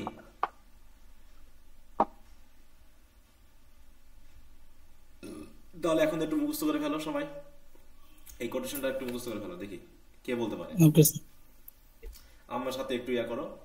দেখো আমরা একটু এখানে দেবো যে আকাশের কালার যেমন ভিন্ন ভিন্ন, প্রিন্টেড কাউরও তো একই অবস্থা। Skies of the couples, the skies of the couple the skies of the couple is painted for rose, smooth in the stuff upon on the strip. Yes, where for chestnut falls, princess. Sorry sir, sorry. আমরা শুনে ফেললাম সিফাতের পড়া কিন্তু। আচ্ছা জি sir, sorry sir. আচ্ছা, তারপরে তাহলে প্রথম লাইনটা একটা একটা করে লাইনকে একটু কভার করো। হ্যাঁ, for skies of couple colour as a brinded cow. তাহলে অ্যাজ আ মানে কি একজন ব্রিন্ডেড কাউয়ের মতোই কি, for skies of couple colour. হ্যাঁ, for skies of couple colour as a brinded cow, for rose moles all in stipple upon trout that swim. দেখো এখানে একটা বিষয় হলো, সমস্যা কোন জায়গায় জানো? এদের রাইম স্কিম গুলো, রাইমের ব্যাপারটা একটু ঝামেলা আছে, তাই না? এই জায়গায় দেখা যাচ্ছে রাইমিং এর ঠিক নাই, কিন্তু কাউ এদিকে হচ্ছে প্লাউ মিলছে, সুইম এদিকে চিম মিলছে, মাঝখানে উইংটা ঝামেলা করে দিচ্ছে। আমরা একটু এই জায়গায় খেয়াল করি। দেখো তাহলে ফর রোজমোলস অল ইন স্টিপল, এই যে একসাথে নিব, for রোজমোলস all in stipple upon trout that swim. Trout মানে এটা কি আসলে বলো? ট্রাউট কি জিনিস? ট্রাউট কি? মাছ স্যার। ট্রাউট মাছ, তাই তো? দেখি তো ট্রাউট মাছটা কেমন দেখতে, যেহেতু বলেছেই ফোটা ফোটা হয় না, কালারফুল। এই যে দেখো ফোটা ফোটা অনেক সেই পাইক মাছের মতো, ঠিক আছে তো? পাইক মাছ, এই যে ট্রাউট মাছ, এই যে এই ফিশটা, এর কি এরকম ফোটা ফোটা না? অনেকটা রোজেও এরকম ছোট ছোট রেণু থাকে না? মোলস মানে কি রেণু কিন্তু, হ্যাঁ রোজ হ্যাঁ স্যার।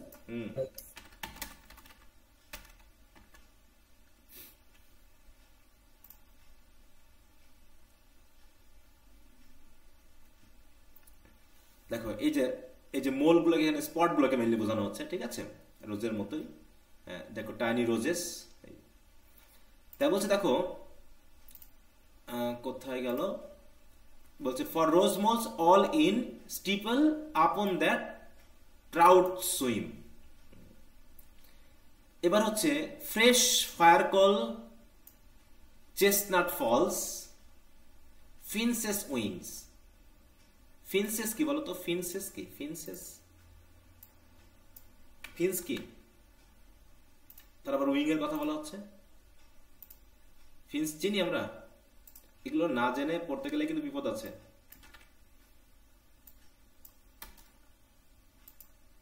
ফিনসেস উইংস, এই যে দেখো এটা একটা পাখি, কি দেখা যাচ্ছে পাখিটাকে? এর কত রকমের কালার আছে এই জায়গায়? অনেক কালার না? দেখো তো। জি স্যার। জি স্যার। তাহলে চেস্টনাট কি? এক প্রকার ফল স্যার, বাদামের মতো। বাদামি কালার চেস্টনাট ট্রি দেখি আমরা, তাই তো?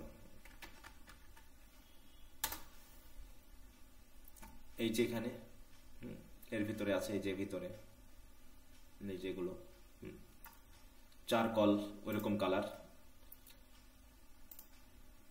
তাই বলছে যে fresh ফায়ারকোল chestnut falls finches wings, মানে তিনি একটা লিস্ট করতেছেন, এটা যদি আমরা মনে করি তাহলে fresh firecoal chestnut falls finches wings, এটা গেল হচ্ছে প্রাকৃতিক বিষয়। তাহলে এই তিনটা লাইন আমরা একসাথে মনে রাখবো প্রথমত। তাহলে for skies of couple colour as a brinded cow, for rose moles all in stipple upon trout that swim, fresh firecoal chestnut falls finches wings. এরপর হচ্ছে ল্যান্ডস্কেপ। ল্যান্ডস্কেপ মানে কি? সামনের যে ভূমি, তাই না? Plotted and pieces, plotted and pieces, জমি কি ভাগ করা না সবকিছু? আমরা যে মাঠের যে জমি দেখি, কি জমি কি একটা না, নাকি সব এক একজনের ভাগে আছে, আইল টাইল সহ ভাগ করা? বলো তো। প্লটেড অ্যান্ড পিসেস, এই যে দেখো ভাগ করা না সবকিছু, এরকম পিস পিস করা, এক এক রকম কালার না, বিচিত্র ধরনের কালার দেখা যাচ্ছে। এখানে এক কালার, এখানে এক কালার, এখানে ডিপ গ্রিন, হ্যাঁ এইরকম সব। তাহলে হচ্ছে ল্যান্ডস্কেপ কেমন? প্লটেড অ্যান্ড পিসেস, তাই তো? এর তারপরে কোনোটা কি আছে? ফোল্ড হয়ে আছে, কোনোটা ফ্যালো হয়ে আছে, কোনোটা প্লাউ হয়ে আছে, মানে কোনোটা চাষ করা আছে, কোনোটা পতিত জমি অবস্থায় আছে। স্যার এখন কিন্তু অনেক বাজতেছে স্যার, শোনাই যাচ্ছে না। শোনা যাচ্ছে না? সমস্যাটা কেন হয় আমি বুঝি না স্যার। আমারও শোনাতে প্রবলেম হচ্ছে, শোনা যাচ্ছে না। স্ক্রিন তো দেখা যাচ্ছে না স্যার। তাই? ওরে বাবা, স্যার মেবি নেটের ভালো প্রবলেম। আমার নেটওয়ার্কের সমস্যা। আচ্ছা আমি দেখছি তো মোবাইল ডেটা দিয়ে কি অবস্থা হয়। মোবাইল ডেটা তো আরো সমস্যা হয়। গতকাল তো ক্লাস নিলাম রাতে, যত সমস্যা তো দেখলাম না।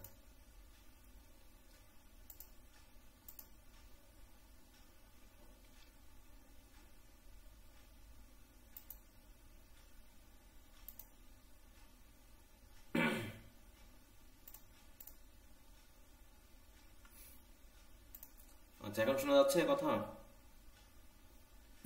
জি স্যার। যে আগে থেকে ক্লিয়ার স্যার। আচ্ছা তো দেখি তাহলে কতটুকু ক্লিয়ার হয়।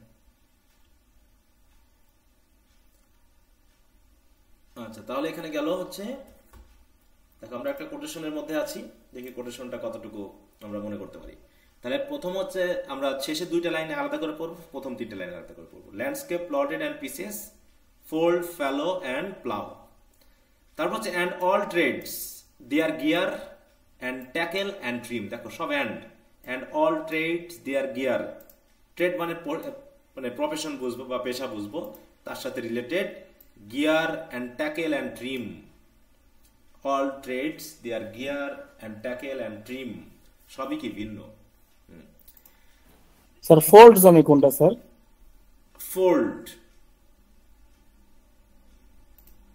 দেখো ফ্যালো আর প্লাউ না, ফোল্ড জমি কোনটা স্যার? বুঝলাম না। বুঝলাম স্যার, ফ্যালো হলো গিয়ে আর প্লাউ দুইটাই বুঝলাম, কিন্তু ফোল্ড জমি কোনটা? ফোল্ড ল্যান্ড, তাই তো, ফোল্ডেড ল্যান্ড যদি আমরা বলি, দেখো দেখি ইমেজ আসে কিনা এরকম, ফোল্ডেড ল্যান্ডস্কেপ। এই যে এরকম উঁচু নিচু আছে না, মানে তোমার হচ্ছে বিশেষ করে ইয়া বোঝায়, পাহাড়ি যে জমিগুলো আছে, ঠিক আছে তো, ঢালু উঁচু নিচু এইরকম অবস্থানকে বোঝায়, ঠিক আছে। মানে পাহাড়ি বা আমাদের এদিকেও তো আছে, রাস্তার দিকে উঁচু, তারপরে আবার ঢালু, কোনোটা একদম গর্ত টাইপের, কোনোটা একদম প্লেন, এরকম সেন্স বোঝাতে ব্যবহার করা হয়েছে।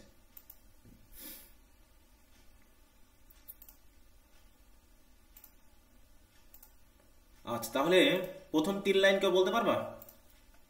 প্রথম 3 লাইন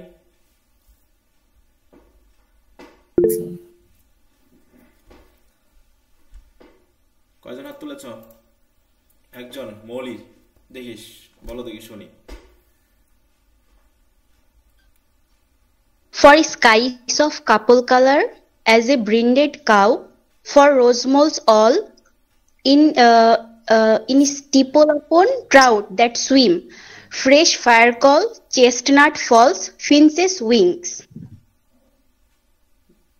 বাকিটুকু বলতে পারবা? ল্যান্ডস্কেপ স্যার লাস্টের লাইনটা অবশ্য মনে নাই, ওইটা মনে আছে। ল্যান্ডস্কেপ হচ্ছে প্লটেড অ্যান্ড পিসড, তারপরে ছিল হচ্ছে ফোল্ড, ফ্যালো এন্ড হচ্ছে plough. and all their trades, their gear, their tackle and trim, এই তো।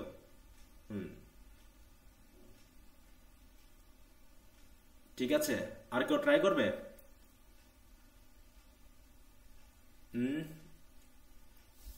Anyone else? আচ্ছা আচ্ছা, শান্ত বলো দেখি।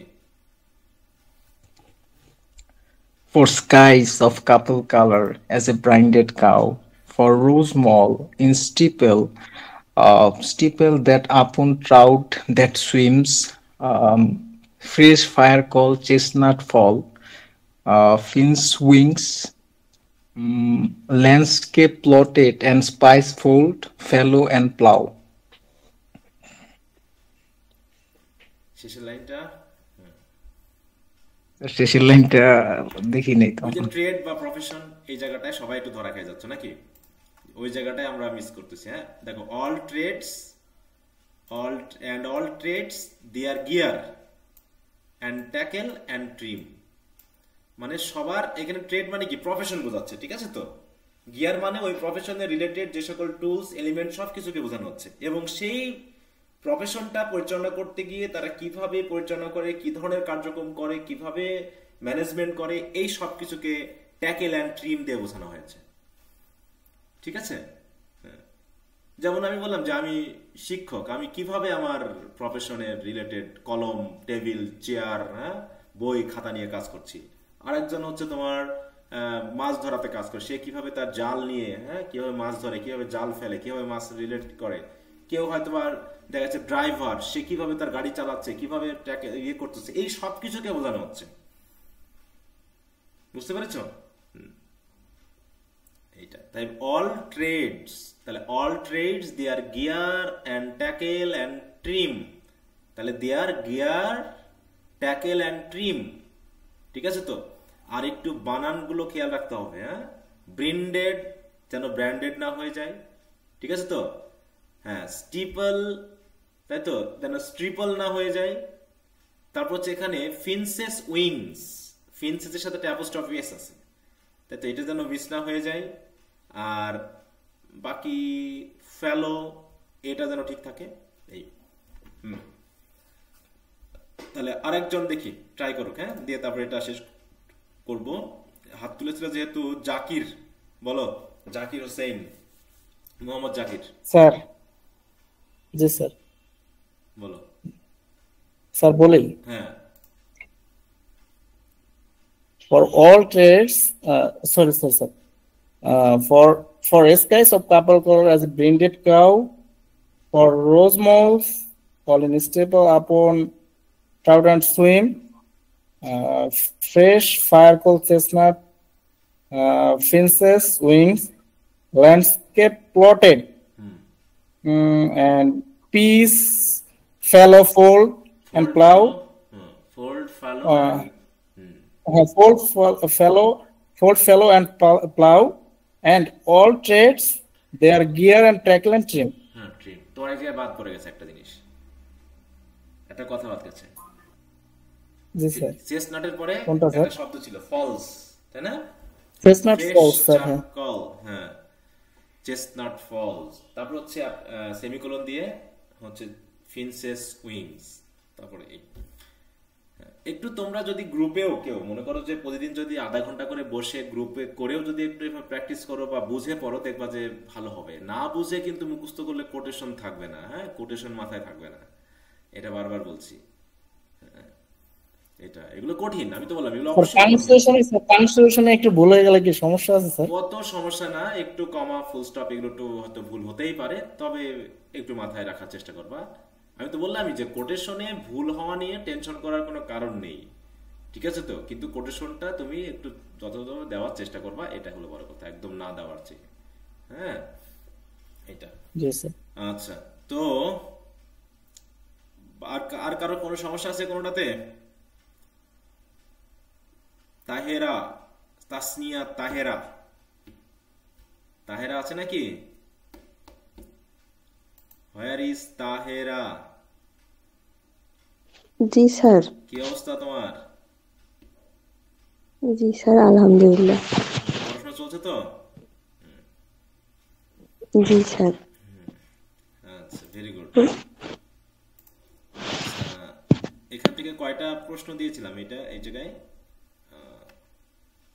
3টা দিয়েছি, তারপর 2টা দিয়েছি। হ্যাঁ, রোমান্টিক এলিমেন্ট না, রোমান্টিক এলিমেন্ট। স্যার কালকে তো এই পরীক্ষা নিতে চেয়েছিলেন স্যার। হ্যাঁ, এখন ওইটা নিয়ে কথা বলবো। আর যদি কারোর সমস্যা থাকে তো একটু বলো, না থাকলে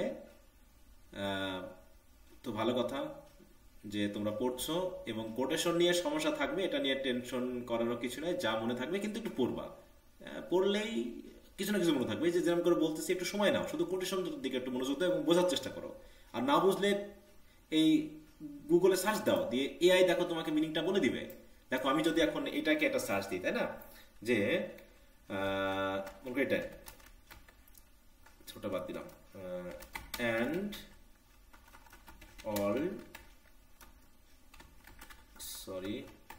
all trades their gear and tackle and trim, তাই না? এটা দিয়ে এআই কিছু আমাকে হেল্প করতে পারে কিনা মিনিং দিয়ে। দেখো এখানে কি বলছে, দেখো সুন্দর করে বলে দিয়েছে, কিন্তু পুরো লাইনটাই তুমি দিয়ে দাও। মানে এখনকার মতো পড়াশোনা যে এত সহজ হয়ে গেছে, মানে এত ইজি হয়ে গেছে যে তোমার কারো কোনো হেল্পের প্রয়োজন নেই, তুমি শুধু তোমার গুগল মামাকে বলে দিবা, ঠিক আছে তো? সে তোমার জন্য ব্রেকডাউন করে পর্যন্ত দিবে। দেখো প্রত্যেকটা ফ্রেজ করে দিবে, তারপরে এর কি পয়েন্ট তোমাকে বুঝিয়ে দিবে, ঠিক আছে? তার লাগবেটা কি তোমার? তারপরে দেখো আমি তো ভাবতেছি শিক্ষকতা পেশা আর কদিন পর বন্ধ হয়ে যায় কিনা, সেটাই এখন সবচেয়ে মানে আমার কাছে চিন্তার বিষয়, ঠিক আছে? দেখো এখন আরেকটা জিনিস হচ্ছে যে সবকিছু অ্যাভেলেবেল হলেও শিক্ষার কোয়ালিটিটা কিন্তু থাকছে না, মানে কেউ শিখতে যাচ্ছে না, বুঝতে পারছো? এখন সবকিছু অ্যাভেলেবেল, কিন্তু ভাল মানুষের ভাষাগত ব্যাপারে সমস্যা আছে, বানান ভুলের সমস্যা আছে, সুন্দর করে লিখতে না পারার, সেগুলো খাতা তো দেখতেছি প্রচুর পরিমাণে ফেল। এই যে নাম্বার তুলে করলাম একটা 50টা খাতার ভিতরে, ওখানে প্রায় 40 জনই ফেল। স্যার ওই যে টাকাটা পাইছেন স্যার, ওটা কি করছেন স্যার? টাকাটা দিয়ে দিয়েছি একটু, মানে অন্য গরিব বা এরকম মানুষদেরকে দিয়ে দিয়েছি, ঠিক আছে? কি করবো, টাকা তো হাত দেওয়া যাবে না, ঠিক আছে? এবং তাকেও তো আমি দিতে পারবো না, হ্যাঁ স্যার, এবং তার অপরাধে তো আমি সঙ্গী হতে পারবো না। বুঝতে পারছো? অতএব তার যাতে ইয়া হয় সেটা তার দান হিসেবে চালাই দিলাম, যে সে দান করে দিয়েছে, ঠিক আছে? তার সোয়াব হয় যেটা বলো তোমরা, হ্যাঁ তার সোয়াবে চালিয়ে দিলাম। তো যাই হোক, তাহলে চিন্তা করো মানে কত রকমের পাই। এবার তো তোমাদেরকে তো দেখালাম, আরো অনেক আগে তো খাতা দেখা হয় কিন্তু এভাবে তো দেখাইনি, কিন্তু তোমাদের একটু দেখালাম যে দেখাই, নাহলে তো বুঝবা না।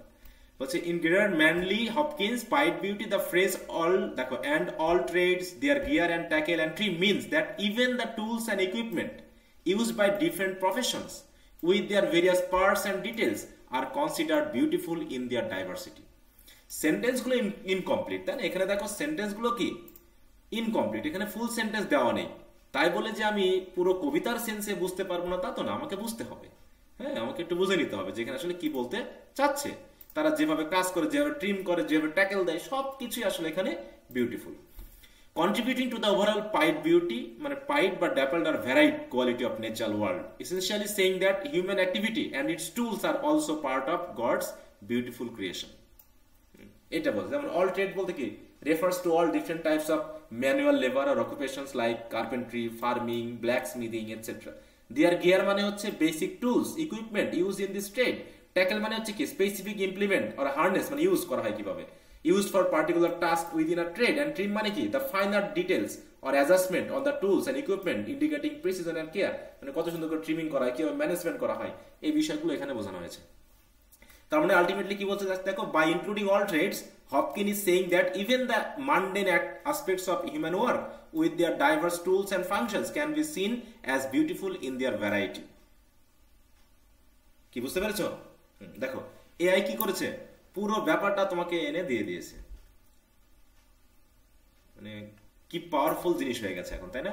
বই দরকার আছে বলো তো, বই স্যার বই নাই বলে পড়তে পারতেছি না, এটা তো একটা স্মার্টফোন আর প্রতিনিয়ত তোমার যদি একটা ইন্টারনেট লাইন থাকে তাহলে তোমার পড়া তুমি নোট করে পড়ে নিতে পারবে। এক একটা লাইনকে তুমি এভাবে সার্চ দাও, দিয়ে ওভারঅল তুমি মিনিংটা খোঁজো, তুমি সামারি খোঁজো, কোশ্চেন আনসার খোঁজো, তুমি সবকিছু এখানে পেয়ে যাবে।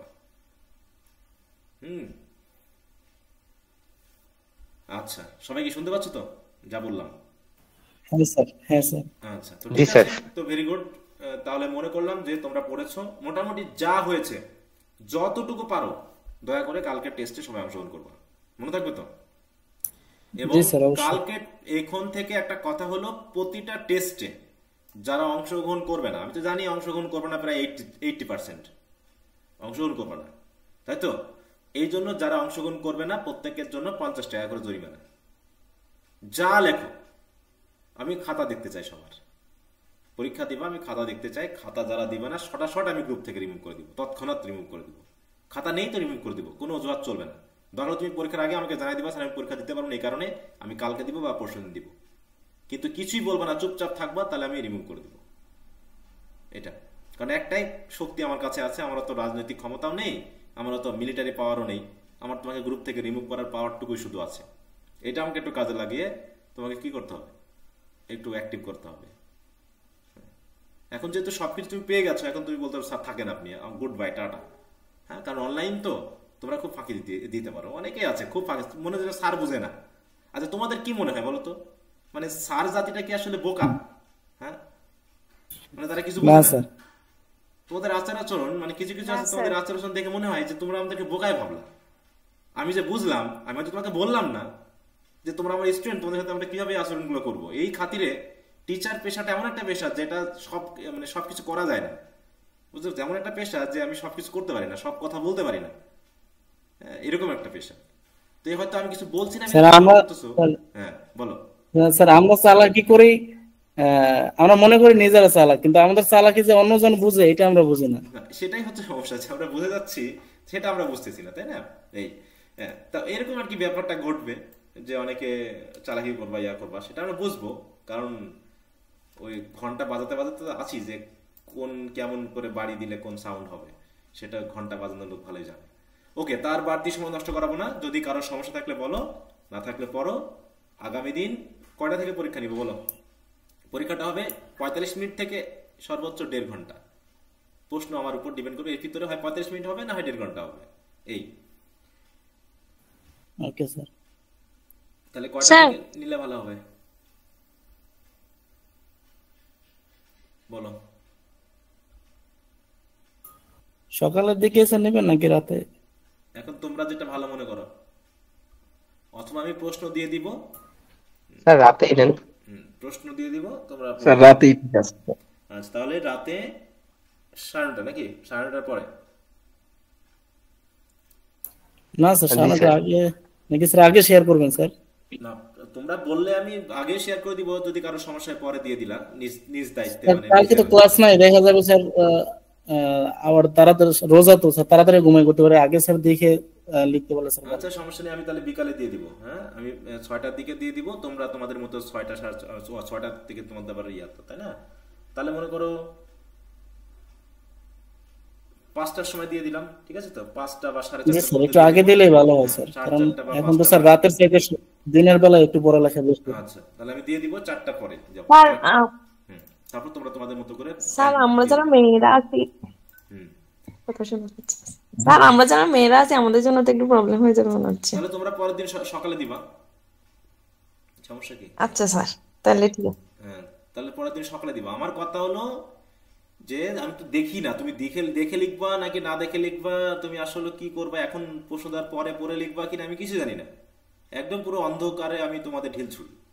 তোমার ফাইনাল পরীক্ষার রেজাল্টই বলে দিবে তুমি কি করেছো, তাই না? এখন আমার তো কিছু করে না, অনলাইনে সবকিছু একদম পারফেক্টলি করা সম্ভব না, অফলাইনেই করা যায় না, তো অনলাইন তো অনেক দূরের কথা। তো তারপরেও আমি বিশ্বস্ততার সূত্রে তোমাদেরকে প্রশ্ন আমি দিয়ে দিব, তোমরা তোমাদের মতো করে যত্ন সহকারে প্রশ্নের উত্তরগুলো লিখে আমাকে দিবা। এর জন্য তোমাদের 24 ঘন্টা টাইম দিও। প্রশ্ন শেয়ার করার পরবর্তী 24 ঘন্টার মধ্যে তোমরা নিজ দায়িত্বে এক সিটিং এ বসে, ঠিক আছে, তোমরা এক সময়ে বসে তোমরা প্রশ্নের উত্তরগুলো লিখে ছেড়ে দিয়ে দিবা, যতটুকু পারো ততটুকুই। 1 পেজ হলে 1 পেজ, 10 পেজ হলে 10 পেজ। কিন্তু আমি সবার দেখতে চাই যে সবাই অ্যাক্টিভ এবং সবাই পরীক্ষাগুলো দিয়েছো। এবং যারা না দিবা তাদের জন্য either you will be thrown away from the group or removed or you will be fined 50 টাকা, ঠিক আছে? তো 50 টাকা জরিমানা দিতে হবে, আর না এটা। এবং জরিমানার টাকাটা আমি যখন লিখে দিব তোমার জরিমানা হয়েছে তার পরবর্তী 24 ঘন্টার মধ্যে দিতে হবে। দিয়ে তোমাকে আবার সামনের পরীক্ষা তুমি দিবা কিনা দিবা তার একটা দিতে হবে। এখন যেহেতু তুমি গ্রুপে পরবর্তী নাও থাকতে পারো, যে আর দরকার নেই স্যার, আমার তো সব পেয়ে গেছি, বাকিটা তোমার ব্যাপার, আমার এখন আর কোনো টার্গেট নেই বা ওরকম কোনো ইচ্ছাও নেই, ঠিক আছে? বাকিটা তোমরা যেভাবে বিষয়গুলোকে নিতে পারো।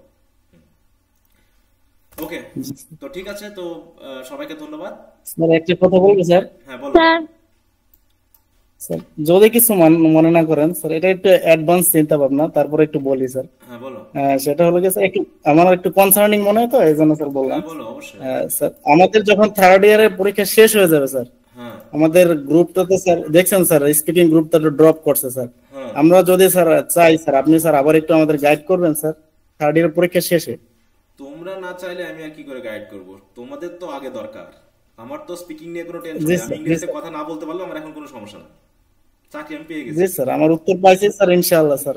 ঠিক আছে স্যার। এখন বাকিটা তোমরা যদি করো, তোমরা যদি চাও, তাহলে তো কোনো সমস্যা না। তো তখন দেখবো আরেক সমস্যা বেঁধে যাবে, ঠিক আছে? তখন সমস্যা হবে, চাকরি পড়া, কোচিং এর সাথে যুক্ত হবা, এটা ওটা করবা, তখনও তুমি পাবা না কাউকে। অতএব এটা এই সময়ই করতে হয়, তোমার যত প্রবলেমই থাকুক তোমাকে কন্টিনিউ করতে হবে। এটা যদি তুমি না পারো, তুমি যদি মনে করো যে আমি একটা সময় পাবো যে সময় আমি ওটা শিখে নিব, তাহলে এই জীবনে আর শেখা হবে না। এটা আমি আগেই বলে রেখেছিলাম তোমাদের। এই মুহূর্তেই এটাকে শিখে ফেলতে হবে। তোমার পড়াটা কেমন হবে, তোমার স্পিকিংটা হবে কিসের? এই যে তুমি যে একটা প্রশ্ন উত্তর করবে, এর ভিতরে স্পিকিংটা তোমাদের হয়ে যাবে। তুমি যদি মনে করো স্পিকিংটা তুমি আলাদা করে প্র্যাকটিস করবা, আলাদা সময় দিয়ে করবা, তাহলে এই জীবনে আর স্পিকিং শিখতে হবে না, ও হয়ে গেছে ওটা শেখা, ঠিক আছে? ওটা নিয়ে আর কনসার্ন দেখা এখনো লাভ নেই। তুমি তো যদি মনে করো আগে সময় যাক, তুমি এই যে থার্ড ইয়ারের পর তুমি চাকরির পরীক্ষার জন্য পড়বা, তুমি ফোর্থ ইয়ারের অতগুলো কোর্স পড়ো, তখন আছে 9টা কোর্স, এখন কয়টা? 8টা না? তখন 9টা কোর্স আছে, ভাইবা আছে, সাথে পড়ার পরিমাণ বেশি। আবার তোমার চাকরির জন্য যখন তুমি ঝুঁকবা, তখন তুমি তো আরো সময় পাবা না, বললো আমারও টাইম নেই। হ্যাঁ, অতএব যদি তোমরা পারো তো দেখো, আমি আসলে কি বলবো এখানে, তো মানে কি বলবো, আমি তো নিজেই দেখছি যে দেখা যাচ্ছে যে স্পিকিং এর জন্য মানুষ, আমি যে আইএলটিএস এর জন্য এক স্পিকিং প্র্যাকটিস গ্রুপে ভর্তি হয়েছিলাম, তা সেখানে প্রায় এক স্পিকিং প্র্যাকটিস গ্রুপেই প্রায় 400 জন ভর্তি হয়েছে, 1500 টাকা করে দিয়ে 400 জন ভর্তি হয়েছে, ঠিক আছে? তো তার ভিতরে প্রথম দিন থেকেই কিন্তু টাকা দেওয়া পর্যন্তই শেষ, তারপরে দেখা যাচ্ছে 20-30 জনের অতিরিক্ত জয়েন হয় না। তারা মনে করছিল স্পিকিং এমন একটা জিনিস, মনে কোনো টিপস অ্যান্ড ট্রিক্স শিখাই দেবে, অমনি তুমি বরবার করে ইংরেজি বলবা। ব্যাপারটা তো এরকম না, তোমাকে তো এসে ইনস্ট্যান্ট প্র্যাকটিস করতে হবে। স্পিকিং এমন একটা ব্যাপার যেখানে কোনো শর্টকাট টেকনিক নাই, এটা তোমাকে ইনস্ট্যান্টলি শব্দ চয়ন, তোমাকে শব্দ খুঁজতে হবে নিজের ব্রেন থেকে এবং প্র্যাকটিস করতে হবে। আর without practice it is completely impossible, এটা সম্ভব না। হ্যাঁ, আমি ইয়ার অ্যাকসেন্টের কথা বাদ দিলাম, প্রোনাউন্সিয়েশনের কথা বাদ দিলাম, তুমি আগে ইংরেজি বার করো তো মুখ থেকে, হ্যাঁ সঠিকভাবে, এই জায়গাটুকুই হচ্ছে সবচেয়ে জরুরি। আর এটা কখনোই আলাদা করে সময় ম্যানেজ করে তুমি পারবা, এটা হবে না। যদি তোমরা থাকো অবশ্যই, আমি তো আছি, আমার তো আর ওইরকম ব্যাপার না, তোমরা চেষ্টা করবো। আমি তো আর 1 ঘন্টা 1.5 ঘন্টা বসে বসে তোমাদেরকে সবার কথা শুনে দেখা যাচ্ছে তোমরা ইয়া করতেছো, তাহলে তো ওইভাবে করতে হয় না। তোমাদের প্র্যাকটিস তোমরা করবা, আমি তোমাদের একটা গাইড দিব, একটু তোমাদের চালিয়ে দিয়ে চলে যাবো, তোমরা চলবা, তাই না? এখন যদি 1 ঘন্টা তো 1 ঘন্টায় আমাকে বসে বসে তোমাদের দেখতে হবে, থাকতে হবে, তাহলে তো বিপদ কিনা বলো? এবং তারপর থেকে তোমরা অজুহাত শুরু করে দিবা, স্যার আমার এই সমস্যা, এই জন্য আমি জয়েন হতে পারবো না, ওই সমস্যা তার জন্য জয়েন হতে পারবো না। ওই 1 সপ্তাহ পরে দেখতে থাকবো সব আস্তে আস্তে চুপ হয়ে যাচ্ছে। তো যাও, আমি ডিসকারেজ করছি না, চেষ্টা করো, অবশ্যই ভালো কিছু হবে, কিন্তু চেষ্টা না করলে হবে না, এই হচ্ছে ব্যাপার। তো ঠিক আছে, আগে পরীক্ষাটা শেষ করো। ওকে ওকে স্যার। আচ্ছা, তাহলে আমাদের পরবর্তী ক্লাস হবে হচ্ছে রবিবার, তাই তো? এবং পরবর্তী সপ্তাহের পড়াটা আমি এভাবে এখানে লিস্ট করে দিয়ে দিব, সেই সপ্তাহের পড়াটা শুরু হবে, আর আগামীকাল তোমাদের টেস্টটা নেওয়া হবে। আচ্ছা, কেউ কিছু বলতে চাচ্ছো? স্যার, হ্যাঁ বলো। স্যার আপনি আমাদেরকে 3টা ব্রড কোশ্চেন দিবেন বলছিলেন মনে হয়। 3টা ব্রড কোশ্চেন দিব, তাই তো? সব পড়ছো তো? হ্যাঁ স্যার। আর স্যার ওই অরণ্যকরটা আপনাকে তো স্যার আমি জানাইছিলাম, ওখানে ওই 2022 এর গুলো আপডেট হয়নি। আর ব্রড কোশ্চেন স্যার আপনি 4টা দিবেন তো, ওখান থেকে 2টায় 22 চলে আসছে, আর বাকি 2টা কি পড়বো নাকি আর কিছু অ্যাড হবে ওখানে? যে 2টা আছে ওই 2টাই পড়বা, যেগুলো চলে আসছে ওগুলো বাদ দাও, ঠিক আছে তো? যেগুলো আছে ওগুলো পড়বা। আচ্ছা, তো আমি লিস্ট করে প্রশ্ন আমি বলে দিচ্ছি, ঠিক আছে? আমি পরে গ্রুপে বলে দিব যে 3টা 4টা করবা। এই ভিক্টোরিয়ান পয়েন্ট থেকে 3 জোড়া থেকে 3টা দিব, আর এখান থেকে একটা করে আরো একটা করে দিব, মোট 5টা কোশ্চেন দিব। এখান থেকে ভিক্টোরিয়ান পয়েন্ট থেকে 3টা, আর এই জায়গা থেকে 2টা, মানে প্রত্যেক রাইটিং থেকে একটা করে ব্রড কোশ্চেন দিব, ঠিক আছে তো? শর্ট দিব না কিন্তু, শর্ট বা ব্রিফ দিব না এখন। আচ্ছা, আমি লিখে দিব না। আচ্ছা, তো ঠিক আছে, আর কারো কোনো কথা? না স্যার। আচ্ছা, তো ঠিক আছে, তাহলে সবাই ভালো থাকো আর পড়াশোনা করো, কোনো টেনশন ছাড়া, ঠিক আছে? তাহলে আগামী রবিবারে তোমাদের সাথে আবার কথা হবে, একদম রাত 9:30। Okay okay, good night. Good night sir.